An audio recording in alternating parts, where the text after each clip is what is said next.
18 वर्षापासून हा रोड बंद म्हणजे आमच्या हा रोड कोणता? गावात येण्याचा बरं. आणि गावात इकडं आमची सेंट्रल बँक सोसायटी हायस्कूल सगळं ह्या बाजूला आहे. सगळं बोलाल तुमच्या बाजूला आहे. हो, आणि हा रोड बंद होतो. पलीकडलं जर अंतविधीसुद्धा आम्हाला आणता येत नाही या रोडनी. पलीकडल्या साईडनी रोड नसल्यामुळं तर आम्ही जवळजवळ 18 वर्षापासून ह्या गडबडीत आहे. बरोबर लढा देतो तुम्ही? लढा देतो. बरं. कोणी याच्याकडे कोणी लक्ष देत नाही. आज गावची लोकसंख्या जवळजवळ 12 ते 15 हजार आहे आणि 4 गावाची बँक इथं आहे आमच्या डेऱ्यात. सेंट्रल बँक, ADCC बँक, सगळे 4 गावाचे कामं, 4 गावाचे मुलं आमच्या इथं हायस्कूल असल्यामुळे सगळ्यांना यावं लागतं. आणि रोड क्रॉस करताना काहींचे पाय गेले, काही बळी गेले रेल्वे खाली. आणि आता डबल लाईन चालू होणार आहे तर आता कोणाला तिकडे येता येणार. त्याच्यासाठी उपोषणाला बसलेत आमचे दीपक जाधव. त्यांचा पाठिंबा आहे. टोल नाका चालवला 18 वर्षे. टोल नाक्यावाले म्हणत होते आम्ही करून घेतो. त्यांनी काही लक्ष नाही दिलं. शेवटी टोल नाका बी बंद झाला. परत रोडचं काम चालू झालं. ते रोडवाले म्हणत होते आमची खडी तयार झाली का 2-3 महिन्यापूर्वी लगेच काम करून देतो. अजून ते म्हणजे परवानगी झालेली नाही आमच्याकडे. बोला. मी हरिभक्त परायण भाऊसाहेब ढोकणे या ठिकाणी बोलतो की या ठिकाणी उपसरपंच दीपक नाना जाधव हे उपोषणाला बसले आहेत. का? यांचं कारण मुख्य की या ठिकाणी भुयारी मार्ग. मी दीपक नाना जाधव, देहरे ग्रामपंचायत उपसरपंच. देहरे गावातील ग्रामस्थांच्या आणि शेतकऱ्यांच्या ज्या वेगवेगळ्या मागण्या आहेत त्या संदर्भात मी आजपासून आमरण उपोषण करत आहे.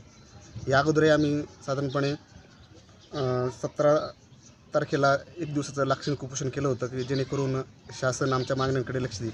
पण त्यानंतरही शासनानं कुठल्याही प्रकारची कसल्या संदर्भात? याच ज्या मागण्या आहेत, कोणत्या मागण्या आहेत? ज्या जवळपास देहरेतील जो 1995 साली जो रेल्वे ओव्हरब्रिज झाला त्या संदर्भात ज्या शेतकऱ्यांच्या जमिनीत त्याचं भूसंपादन झालं होतं. आज जवळजवळ 25-30 वर्ष झाली तरी त्या शेतकऱ्यांना अजून त्याचा मोबदला मिळाला नाही. त्याचबरोबर आज जिथं जिथं उड्डाण पूल झालेत, ओव्हरब्रिज झालेत त्या ठिकाणी गावाच्या सोयीसाठी सर्व्हिस रोड करून दिली. त्या काळात जो उड्डाण पूल झाला आमच्या गावात त्यासाठी गावासाठी कुठल्याही प्रकारचा सर्व्हिस रोड झाला नाही. जवळजवळ आज आमचं देहरे गाव 25-30 वर्षापासून त्या रोडच्या अडचणीचा सामना करत आहे. त्यानंतर आज जो अंडरग्राऊंड जो भुयारी मार्ग आहे रेल्वेने 2000 सालापूर्वीच 2000 तो पूर्ण केला आहे. केंद्राचं मोठं अवघड काम होतं ते त्यांनी त्या काळात पूर्ण केलं.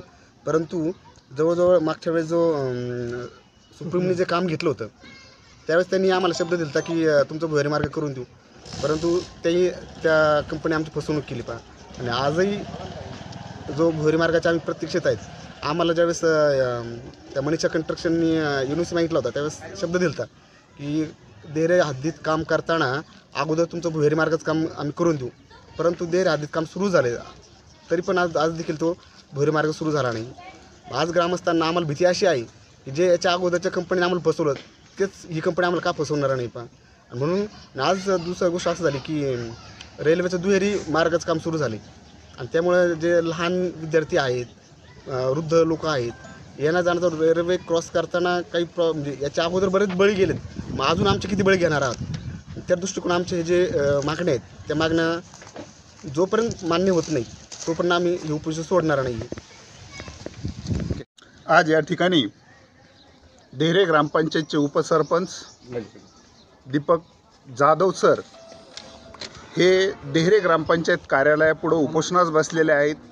त्यांच्या उपोषणास पाठिंबा म्हणून या ठिकाणी देहरे गावचे सरपंच सन्माननीय भानुदासजी भगत, तंटामुक्तीचे उपाध्यक्ष माननीय रमेश पाटील काळे, माजी चेअरमन देहरे विविध कार्यकारी संस्थेचे श्री उत्तम काळे, सर्वच ग्रामस्थ या ठिकाणी ह्या उपोषणाला पाठिंबा देण्यासाठी या ठिकाणी उपस्थित राहिलेले आहेत. ह्या उड्डाणपूल, रस्ता, भुयारी मार्ग यासाठी इथून पाठीमागं देखील वेळोवेळी आंदोलनं झाली, परंतु त्याच्यातून मार्ग निघलेला नाही आहे. मला चांगलं आठवतं आहे 2002-03 साली ज्या वेळेस हा उड्डाणपूल झाला त्या उड्डाणपुलाच्या उद्घाटनाच्या दिवशी दूरदर्शननी माझी मुलाखत घेतली होती त्या दूरदर्शनच्या मुलाखतीत मला विचारलं होतं, ह्या उड्डाणपुलाबद्दल तुमचं काय मत आहे? त्यावेळेसच मी सांगितलं होतं, हा उड्डाणपूल इंद्राचं ऐरावत आहे आणि आमचं गाव जे आहे ते रामभट्टाची तट्टाणी आहे. आजही तीच परिस्थिती झाली. त्या उड्डाणपुलाचा आमच्या गावासाठी कुठलाही उपयोग झाला नाही, परंतु त्याच उड्डाणपुलामुळे चुकीच्या जागेवर झालेला उड्डाणपूल आमच्या शेतकऱ्यांचे जे पैसे होते ते पैसेसुद्धा त्या ठिकाणी मिळाले नाही. त्याचप्रमाणे गावात येणारा जो सर्व्हिस रोड होता, तर तो गावात येणारा सर्व्हिस रोड उड्डाणपुलाच्या अधिग्रहित जमीन जी आहे त्या मालकांना पैसे न मिळाल्यामुळे सदर जमीन मालक त्या ठिकाणी कुठल्याही प्रकारची दुरुस्ती करून देत नाही. तो रस्ता बंद पडण्याच्या मार्गावर मोठमोठाले खड्डे पडलेले आहेत, लोकाला ये जा करता येत नाही. तो रस्ता तरी पहिला दुरुस्त झाला पाहिजे, ही एक प्रामुख्याने मागणी आहे.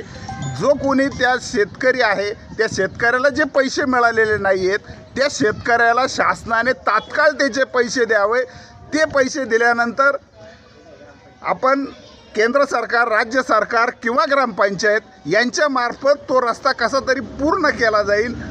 हा तर रस्त्याचा प्रश्न आहेच आहे, परंतु त्याचबरोबर ह्या रस्त्याचं काम जोपर्यंत होत नाही तोपर्यंत दुसरा एक मार्ग होता का भुयारी मार्ग.